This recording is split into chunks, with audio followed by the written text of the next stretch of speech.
my pleasure to introduce our keynote speaker, Dr. Joan Pastor, President of JPA International.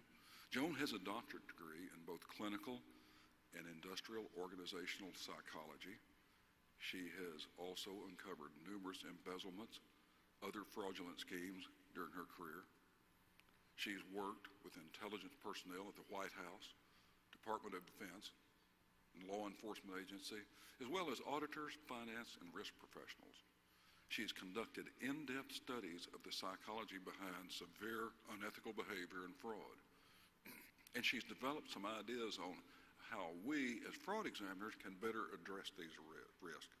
So please join me in welcoming Dr. Joan Pastor. Thank you.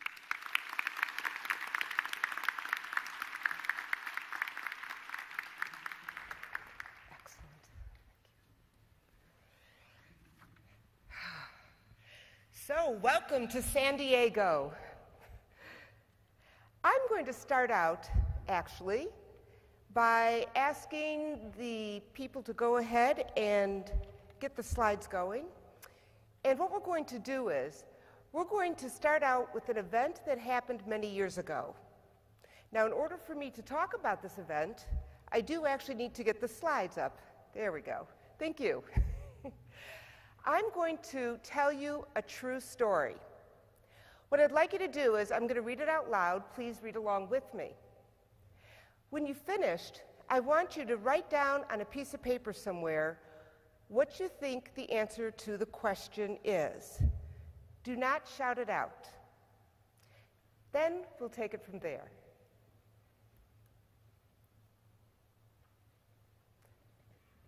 Hello? There we go. A woman, while at the funeral of her own mother, met this guy who she did not know. She thought this man was amazing. She believed him to be her dream, and she fell in love with him right there, but did not ask for his number, and no matter how hard she tried, she could not find him. A few days later, she killed her sister. So the question is, what is the motive in killing her sister? So just take a moment, think about it, write a word or two down. What was the motive in killing her sister? Now, just grab somebody, turn to the person next to you, tell them what you think.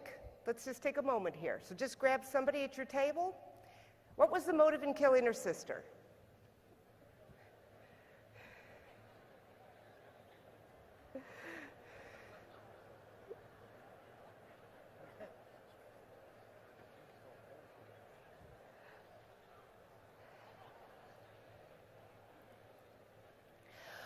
Okay, let's come back as a whole group. When this woman was eventually caught by the authorities and they sat her down, that was actually one of the first questions they asked her. Why in the world did you kill your sister? To which she responded, because I wanted the guy to come to the funeral. She wanted the man to come to the funeral. Now, how many people here, and this is why I have you share it with a partner, because I know who's telling the truth and who's not. How many people here actually came to that conclusion? They figured that out. Raise your hands. Raise them high. You can see it's not that many people. Keep your hands up. Keep your hands up. Everybody else in the room, I want you to take a look at these people. They all have the minds of a psychopath.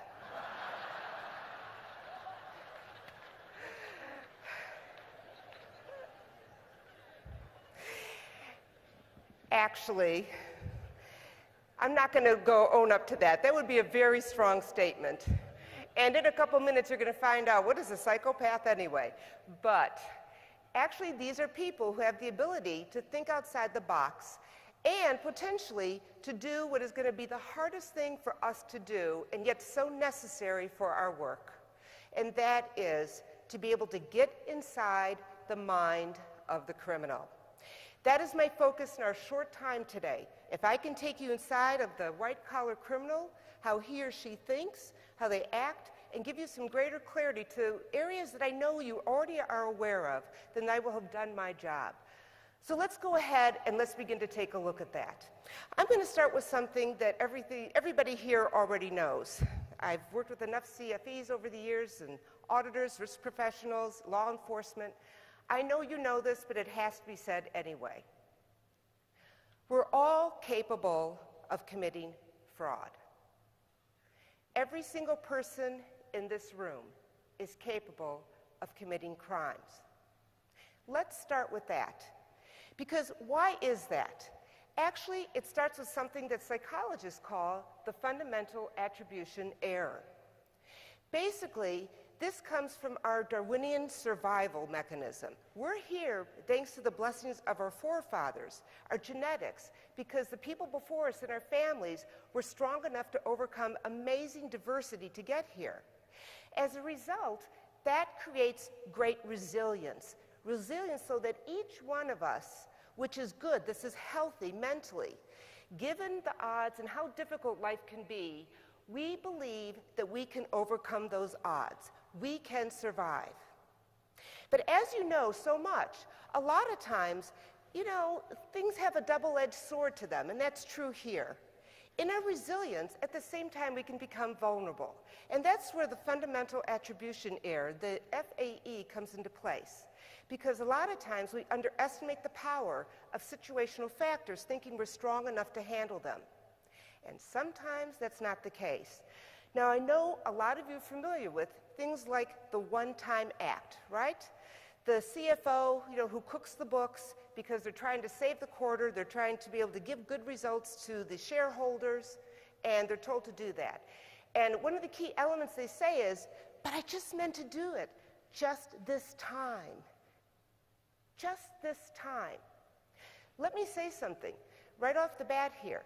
If you ever interview or interrogate somebody who actually says that, actually, the truth is they were probably more closely one of us. They were in what I call the 93 to 95% of the normal population. We're all capable of doing that and then thinking that we can rectify it, that we can make it better later and nobody will know the difference. That could be true, but imagine if you are CFO of Macy's. I hope there's nobody from Macy's here. And, things have not been going well. First quarter, second quarter, you fudge the books a little bit. Third quarter's been slow. And then you get into fourth quarter, which is September to December. In retail, is that a good quarter usually? Yes or no?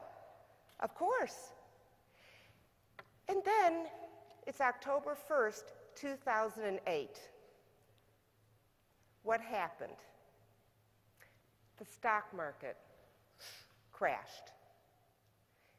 Would you be able to anticipate that? No. And a lot of people didn't. And so a lot of fraud, that people were hoping to hide and were to rectify came out into the open.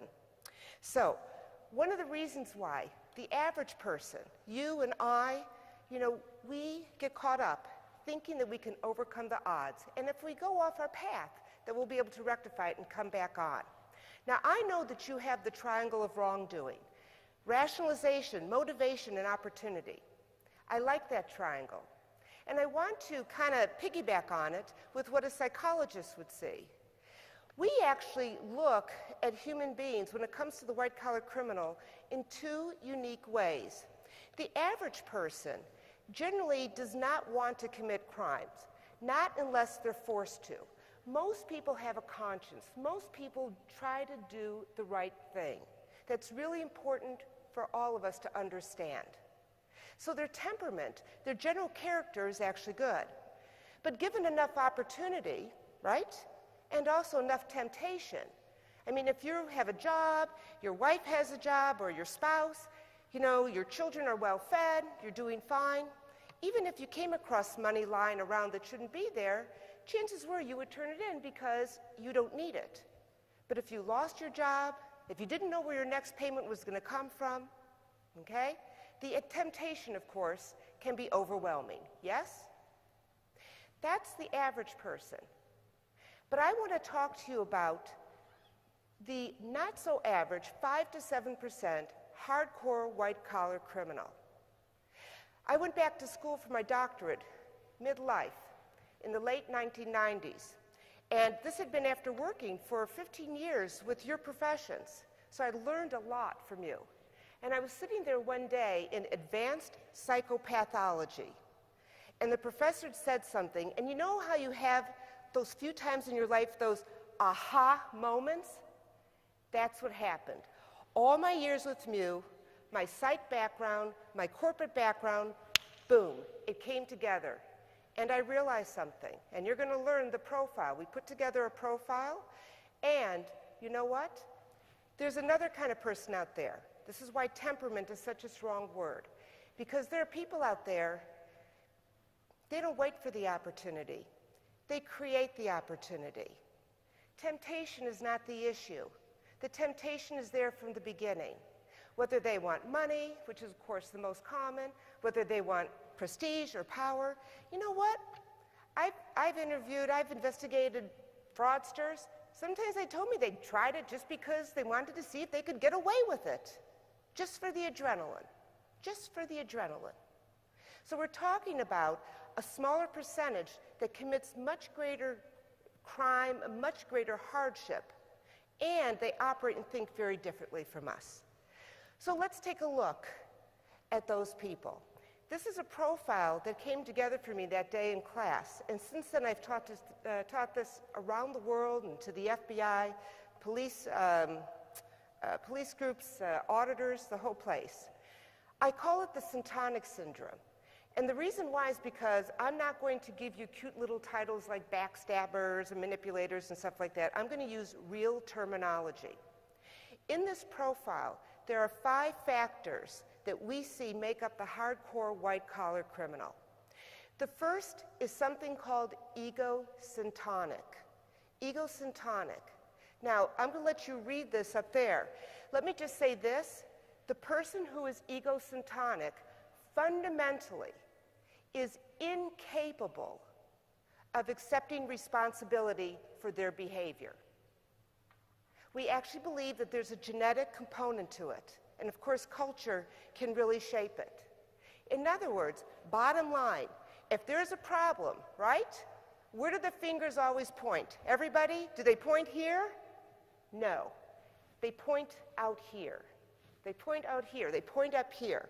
It's never their fault. So the issue of blame is really key. Bernie Madoff, now that he's in prison, every so often he'll do an interview. He says, it's not my fault. It's not my fault, you know what happened? These people were pouring their money on me. They were giving me their money. I couldn't refuse. I couldn't refuse.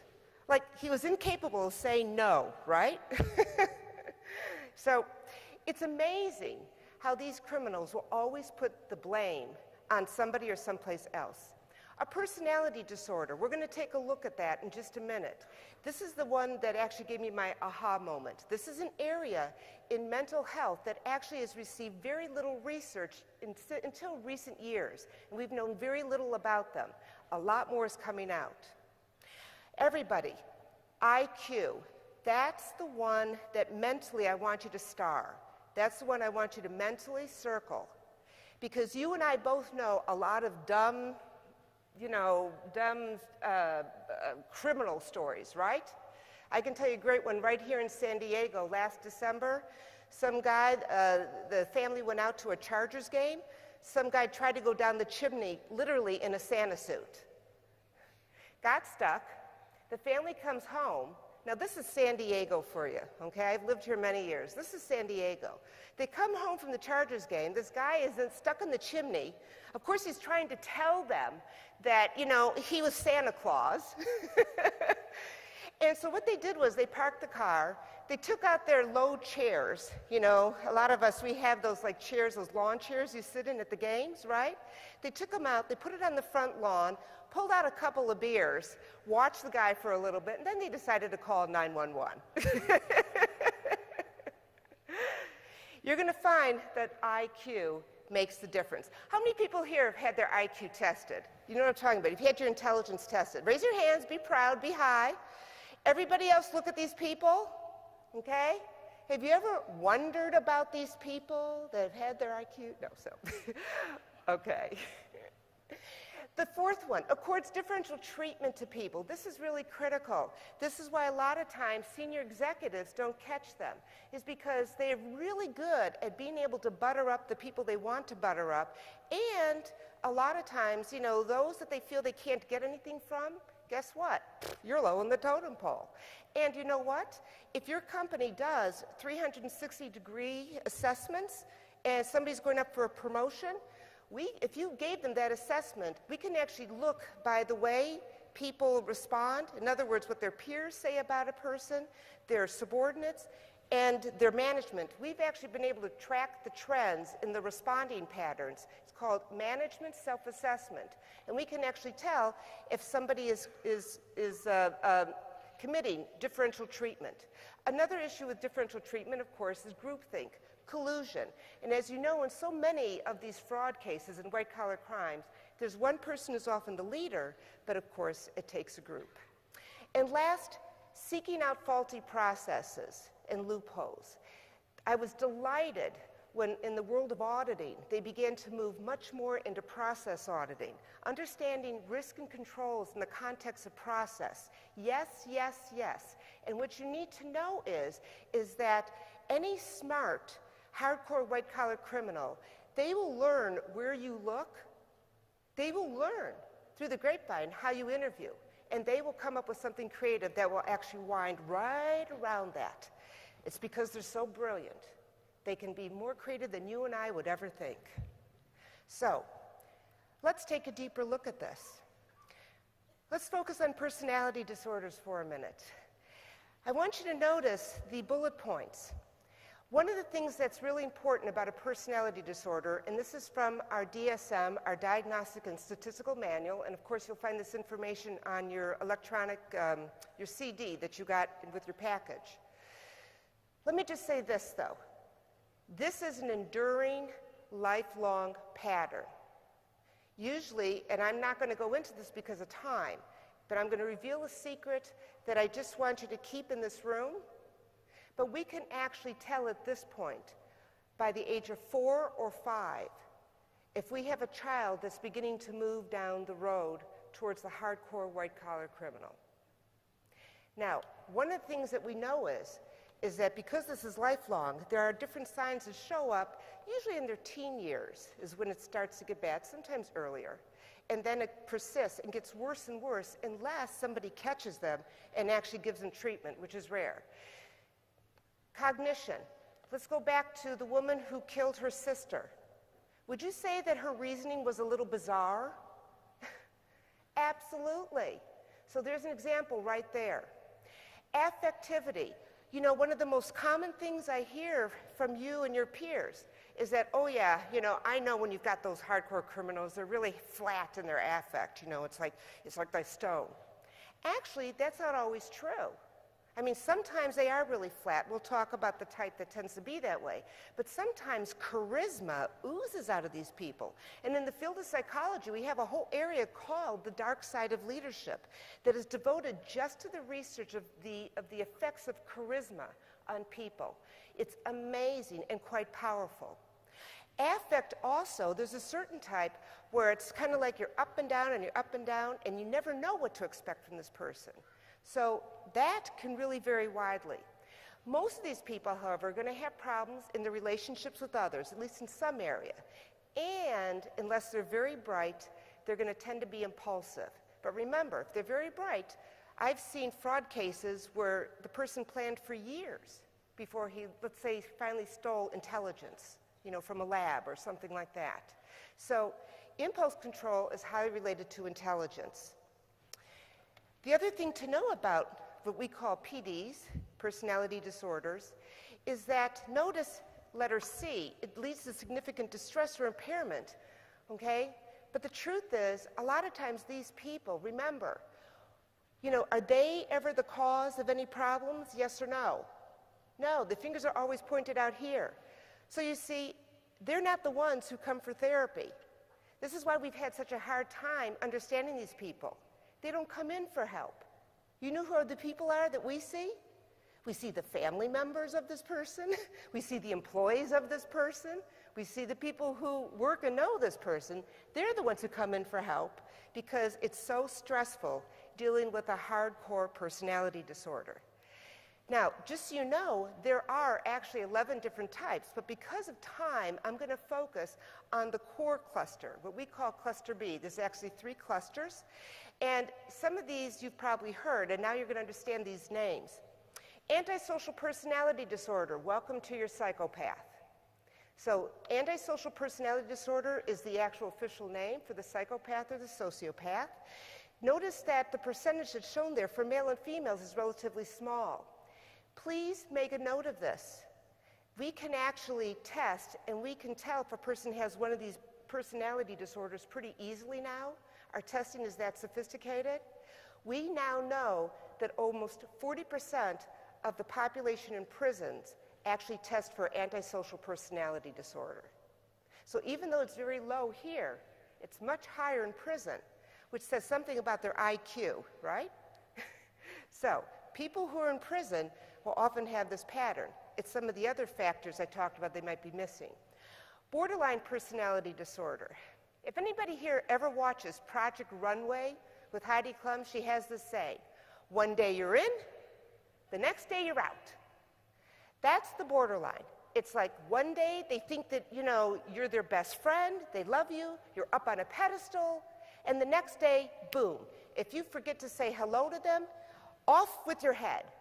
Now, this is actually very advantageous to us because borderline people actually often hook up with people who are psychopaths, and they will often be part of the same group in committing a fraud.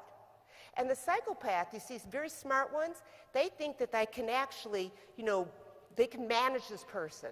But as soon as the psychopath or somebody does something wrong, right? Well, the borderline says off with their head. Those are the ones who call the hotline.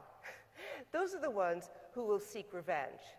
And so a lot of times they can be a pain, but they actually can give you good information. Histrionic personality disorder. This is often tied to sexual discrimination suits. So for those of you who investigate in the arena of sexual affairs, inappropriate workplace conduct, things of that sort, you're going to tend to find the histrionic in here.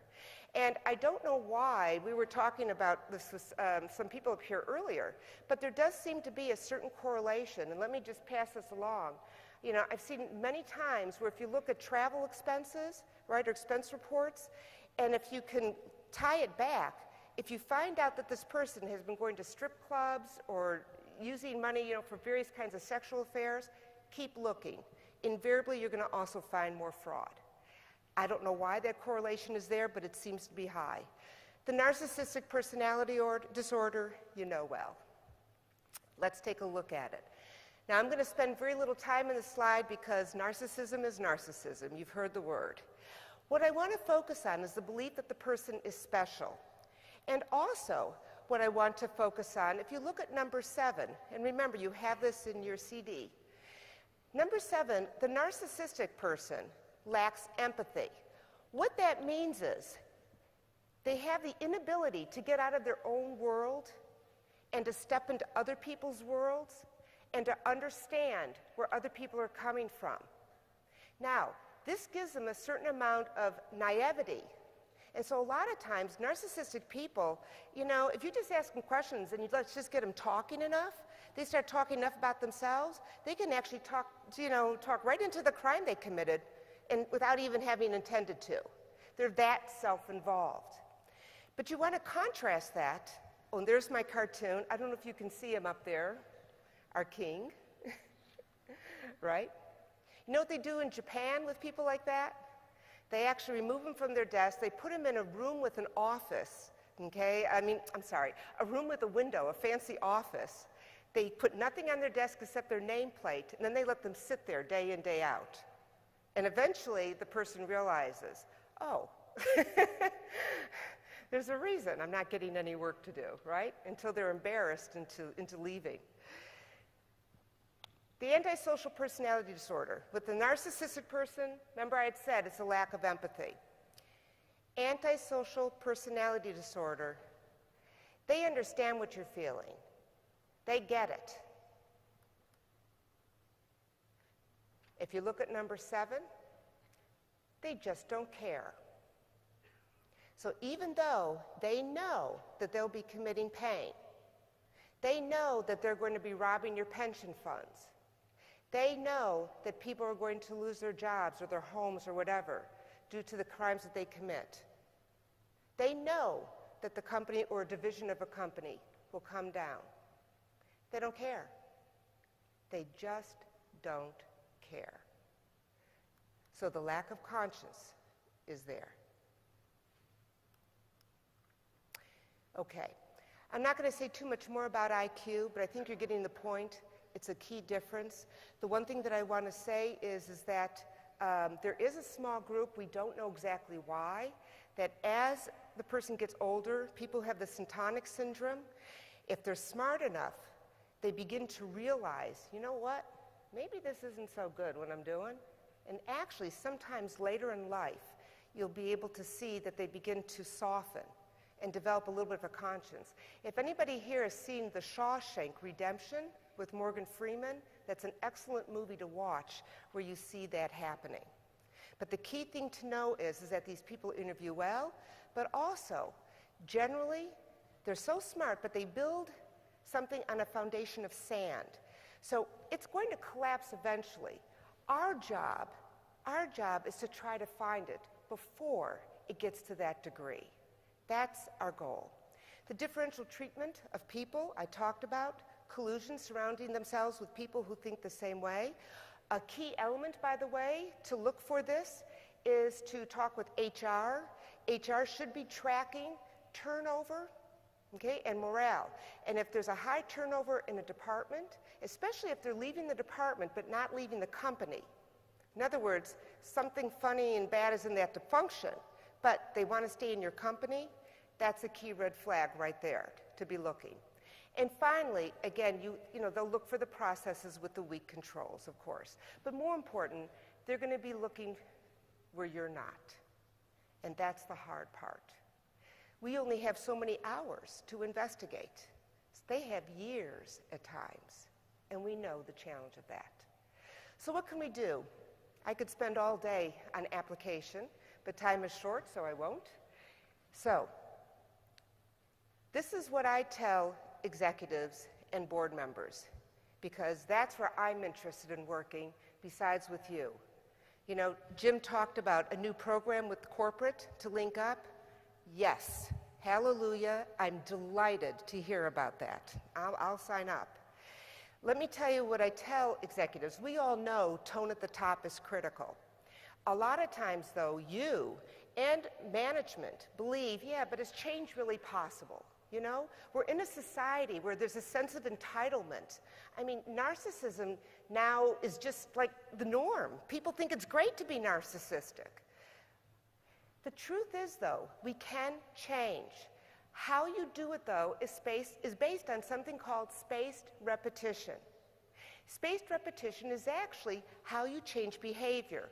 When you were all in elementary school growing up, if you remember, the teachers would go over some of the same material again and again and again. They would make you memorize things. They would make you, teach you your multiplication tables in like 5 different ways. Spaced repetition means that you have a central message and you get it out there throughout the organization in lots of different avenues. Yes, it works. You want to plaster ethics, training on ethics, doing the right thing, posters, training in the organization. Of course, management has to walk the talk. They can do video, elements that can be shown to the organization. There's a lot that you can do. Eli Lilly, I love it. You know those ID tags that you wear to go into your company? Most of us have to wear those, right?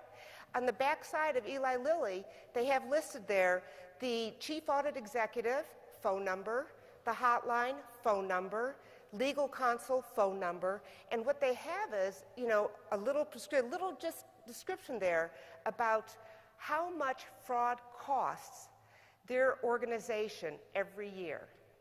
Okay, and their commitment to fraud. This is Eli Lilly. You want to see that.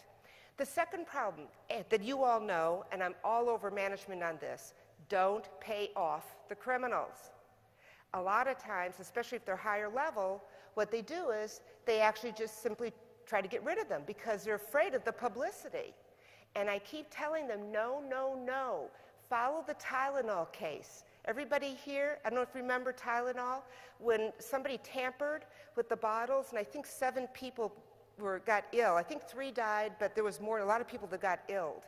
And instead of hiding it, they were very proactive. They came out in the open. They said, we're going to change the bottle, the way that the tops come off. We're going to change the packaging. We're going to be proactive in this. We do not allow fraud and endangerment occur in our company. And yeah, their stock went like this for a little bit, but today they're stronger than ever. They're stronger than ever.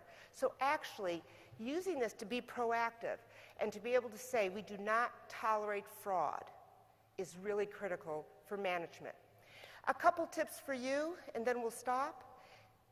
Those with the syntonic syndrome, I know a lot of you get training, and there's really good stuff out there on body language. There really is. I'm a big proponent on understanding signals for body language as well.